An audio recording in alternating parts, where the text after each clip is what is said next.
Hello everyone, I'm Eddie Emmons and welcome back to another episode of Inside Alice House. Before we get started, let me introduce some of my colleagues here. We have the matriarch Alice from the Alice House season, and my good old buddy Spencer Bone. Tonight's feature is our Halloween Soiree special. Here in Meridian Village, we celebrate Halloween all year round, but August through October, the village comes completely alive. The village turns into a carnival of life for the afterlife. Since Alice is the matriarch of the village, she insists that the Monsters Ball will be the location of this year's Halloween Soiree. Usually, I have the event at my house, but after last year's party in which Spencer and Jimmy tore my house up and threw up all over my Venus flytraps, I'm not objecting to the change of venue. I'm sitting around the house when my phone starts ringing, and it's my good old buddy Spencer Bone. I ask Spencer if he's ready for tonight, and Spencer says, "Hell yeah!" But he mentions that Alice needs a favor. I'm like, sure, what is it? Spencer asks if I can go to the Monsters Ball and help set up. I'm like, sure, I can be there in 20. Spencer mentions Frank, Henry, and Alfred will be there also. The great thing about moving this party from my house to the Monsters Ball is that none of us have to cook or clean. This year's Halloween Soiree will be catered by the Witch's Brew Diner, and Alfred will be bartending. The Witch's Brew Diner will be serving some of their usual classics tonight. The menu consists of braised backstraps with garlic heart butter, left eye soup and knuckle broth, fried phalanges with crispy cheek cracklings, and their famous sauteed thighs with blood wine sauce, to name a few. Also, Alfred will be making his famous Undertaker shot. The Undertaker shot was such a big hit at my Hallowmas party, Alfred couldn't resist to bring it back for the Halloween party this year. The party's about to start, and Spencer and Alice arrive. Good thing is that I need Spencer's help to set up the Ouija board room with me and Frank. I walk up to Alice and give her a big hug and escort her to the front of the Monsters ballroom where her table's at. Alice sits in front of the dance floor so she can feel the energy and vibrations from the people dancing. She says it makes her feel young again. Alice always sits with me, Spencer, Jimmy, and her sister Vanessa. I guess I like to sit up front too for the same reasons Alice does. I like to feel the energy and vibrations from the music and people. I feel like I'm being some sort of emotional vampire. I pop some pumpkin seeds and grab Spencer, and we head back to the private room to set up the Ouija board room and illuminate the room with candles and soft violin music playing in the background. Me and Spencer finish setting up, and we head back out front to meet up with our friends. I look over at the bar, and Jimmy is getting some Undertaker shots with Henry.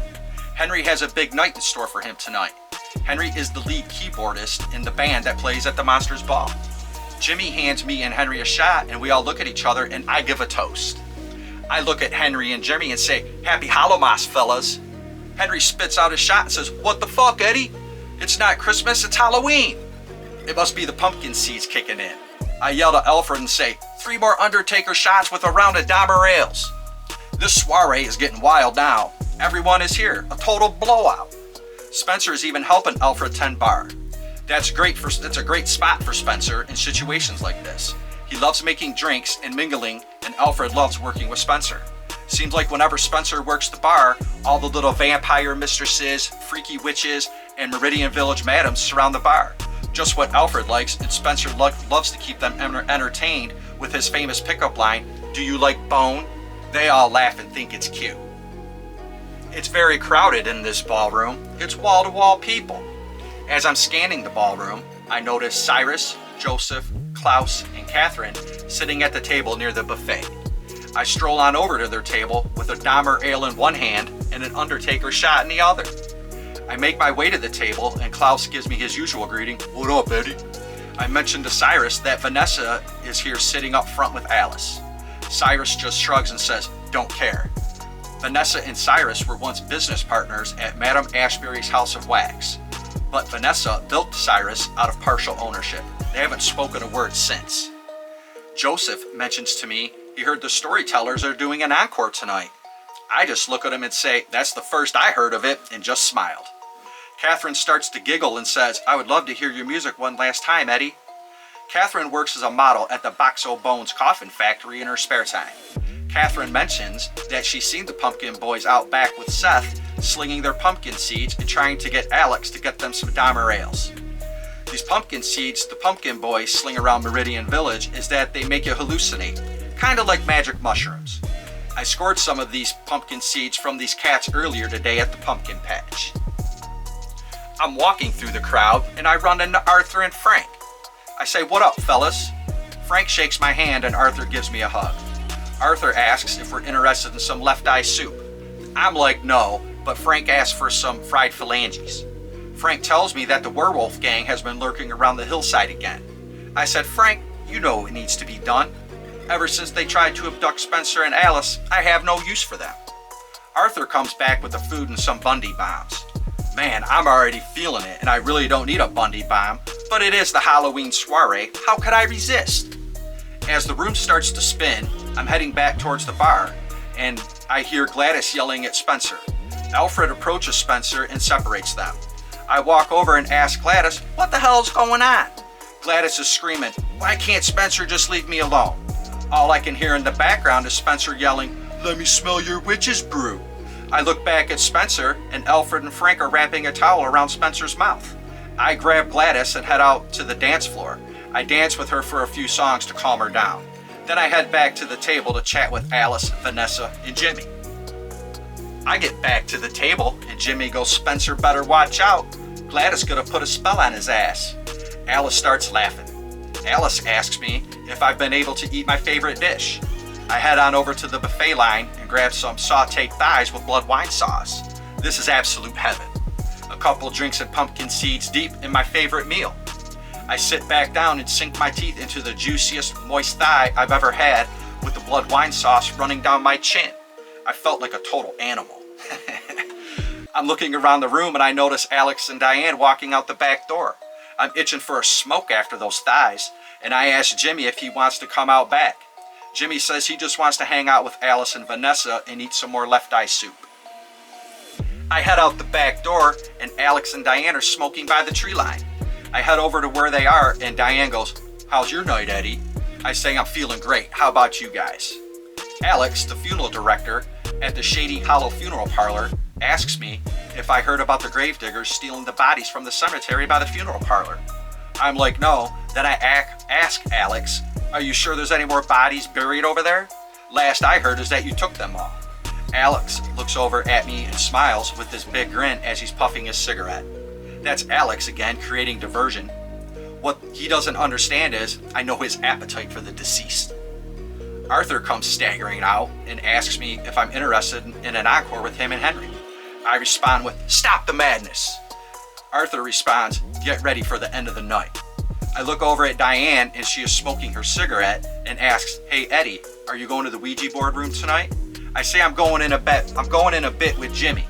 Diane looks over at Alex and asks, "Should we go?" I'm wandering around the ballroom and I see Jimmy talking to Christine over by the buffet.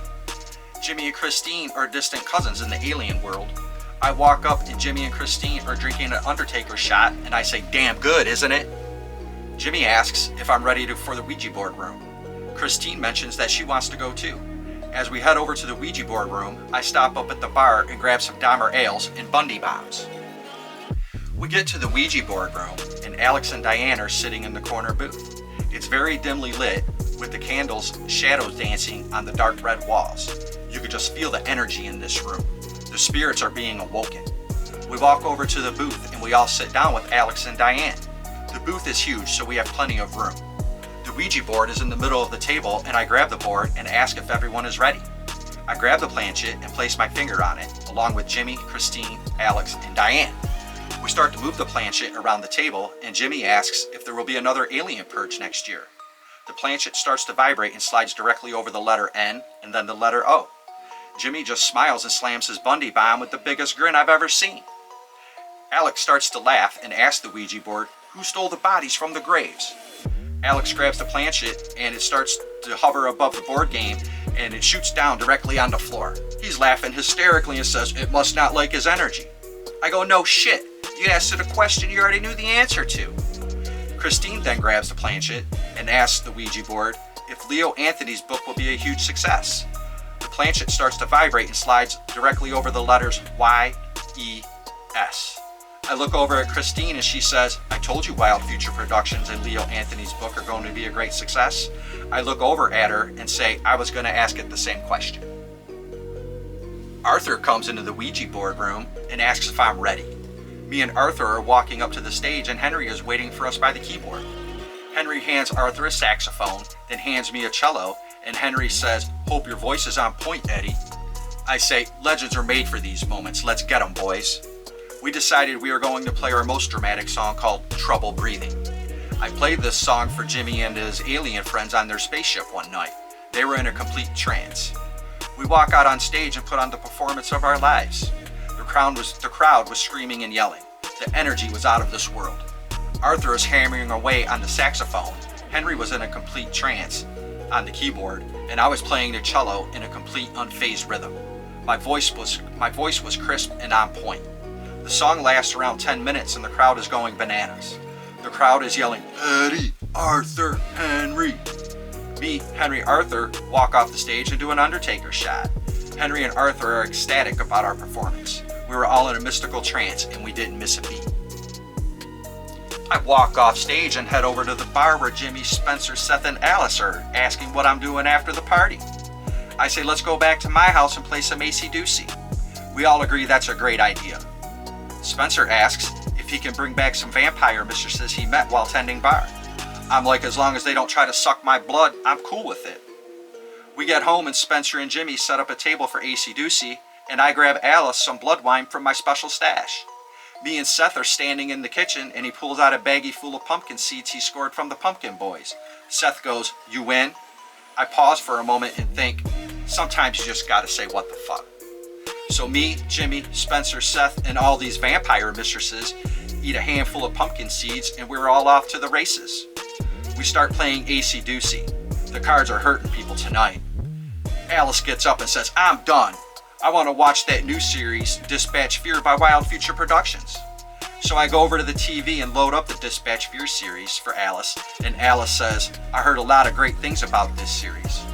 I turn around and say, this is just the beginning.